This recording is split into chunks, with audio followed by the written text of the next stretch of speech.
الحمد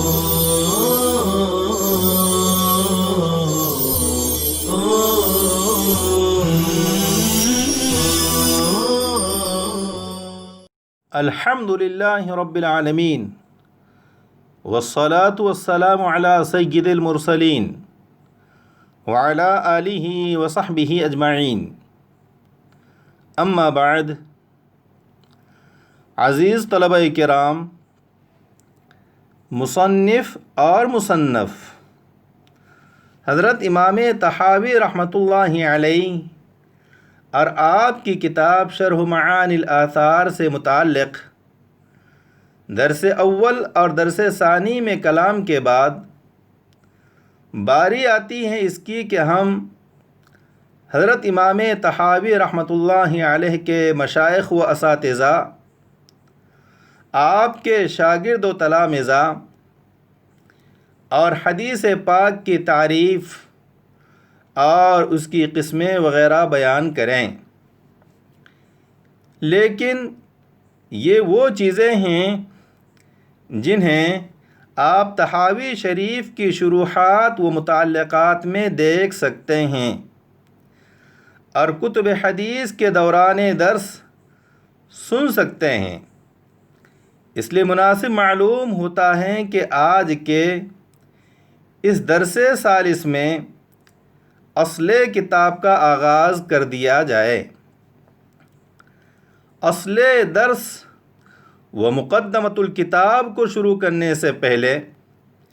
یہ بات بیان کرنا مناسب معلوم ہوتا ہے کہ کتاب طحاوی شریف کا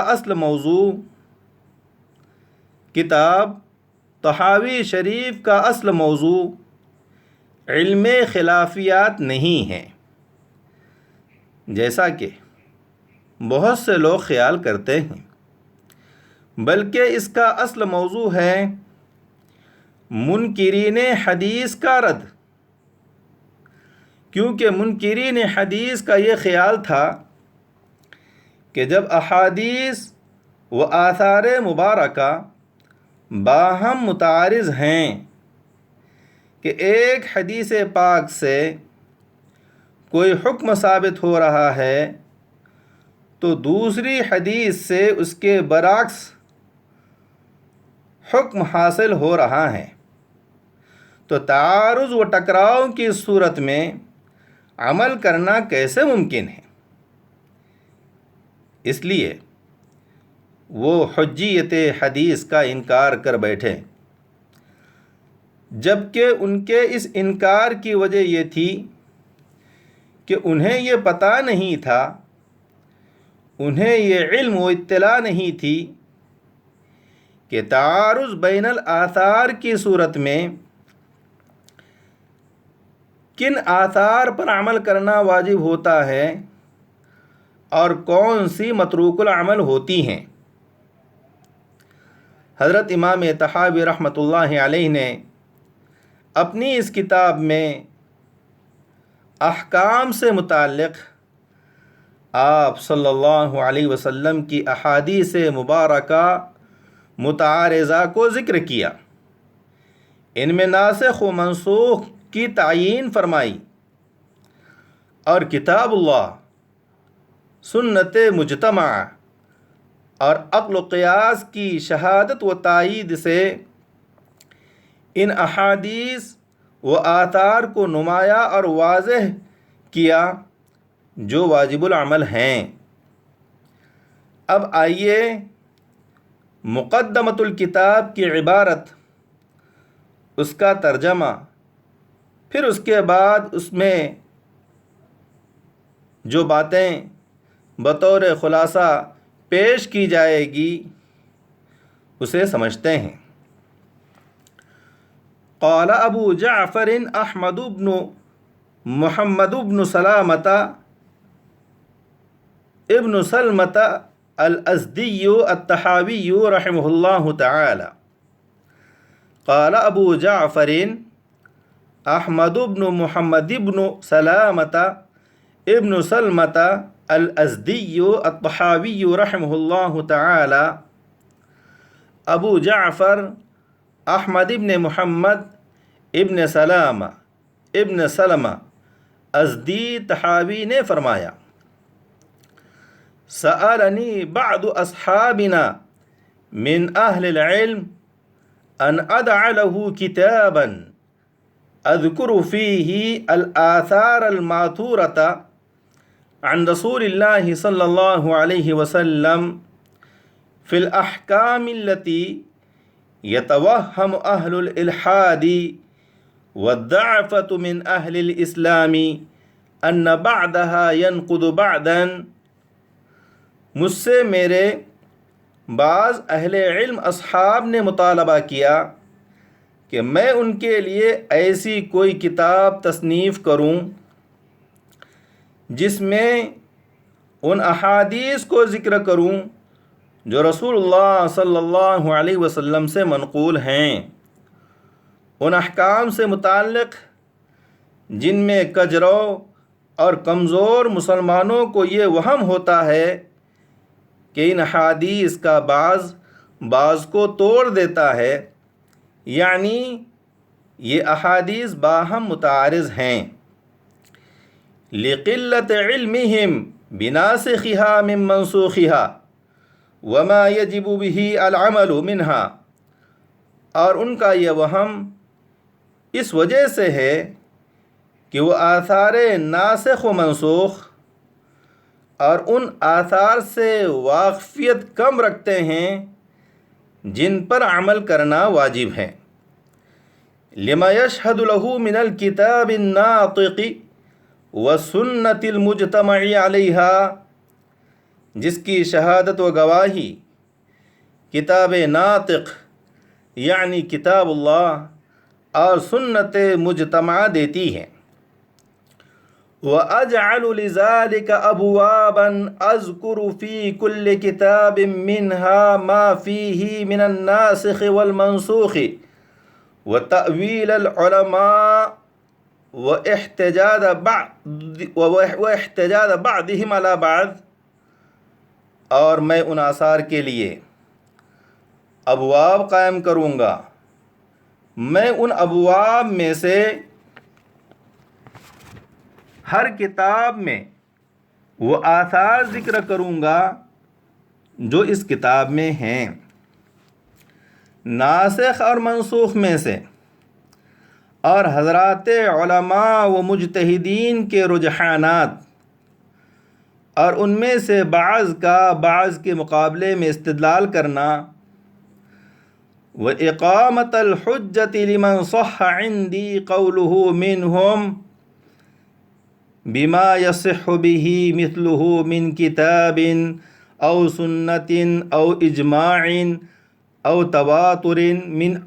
تَوَاتُرٍ مِنْ أَقَاوِيلِ الصَّحَابَةِ أَوْ تَابِعِيهِمْ۔ وَإِقَامَةَ الْحُجَّةِ لِمَنْ صَحَّ عِنْدِي قَوْلُهُ مِنْهُمْ بِمَا يَصِحُّ بِهِ مِثْلُهُ مِنْ كِتَابٍ أَوْ سُنَّةٍ أَوْ إِجْمَاعٍ أَوْ تَوَاتُرٍ مِنْ أَقَاوِيلِ الصَّحَابَةِ أَوْ تَابِعِيهِمْ، اور حضرات علماء و مجتہدین میں سے جس کا قول میرے نزدیک صحیح ہوگا اس کے لیے حجت و برہان قائم کرنا، ایسی حجت کے ذریعے کہ اس حجت سے اس جیسا مسئلہ ثابت ہوتا ہے، یعنی کتاب اللہ سے یا سنت سے یا اجماع امت سے یا حضرات صحابہ یا تابعین کے اقوال متواترہ سے۔ وَإِنِّي نَظَرْتُ فِي ذَلِكَ وَبَحَثْتُ عَنْهُ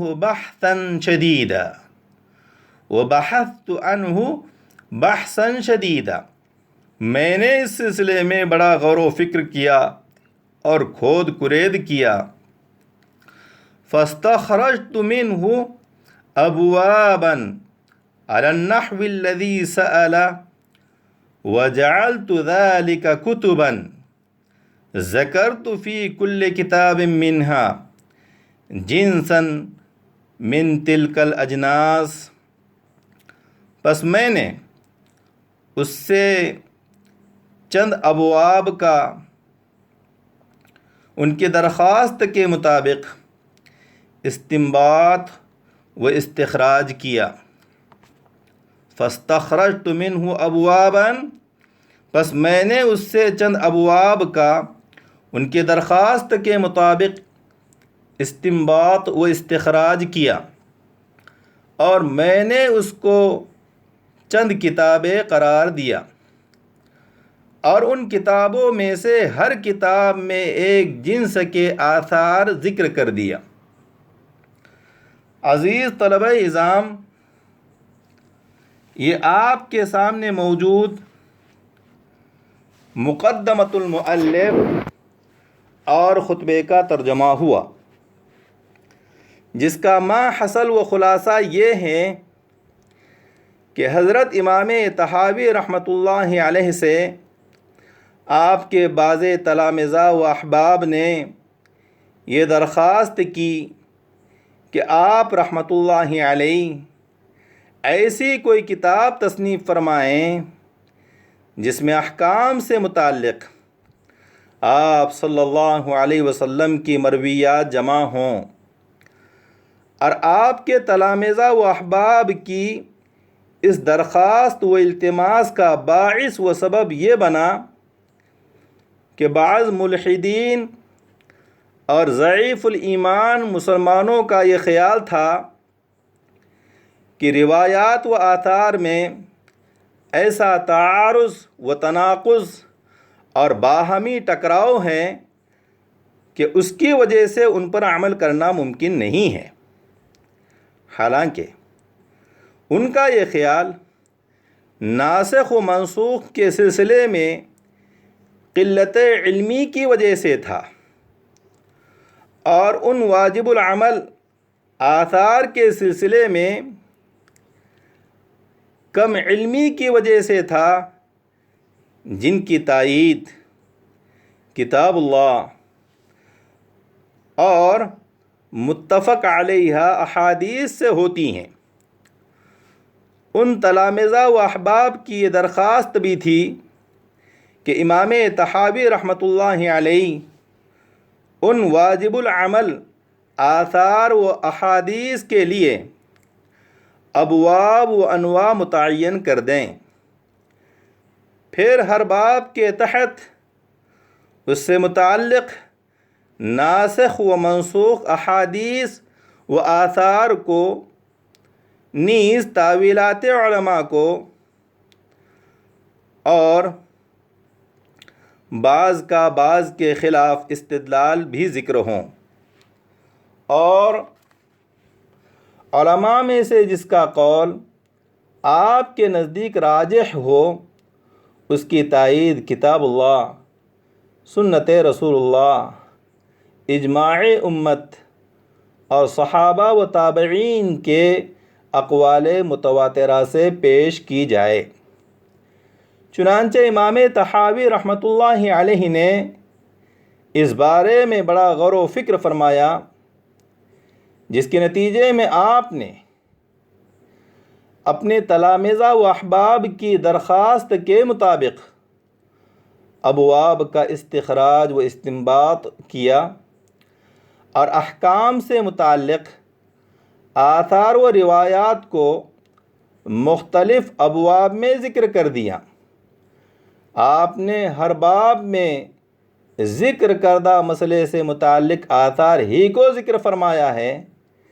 کیف متفق آثار و احادیث کو جمع نہیں کیا۔ طلبہ عزیز،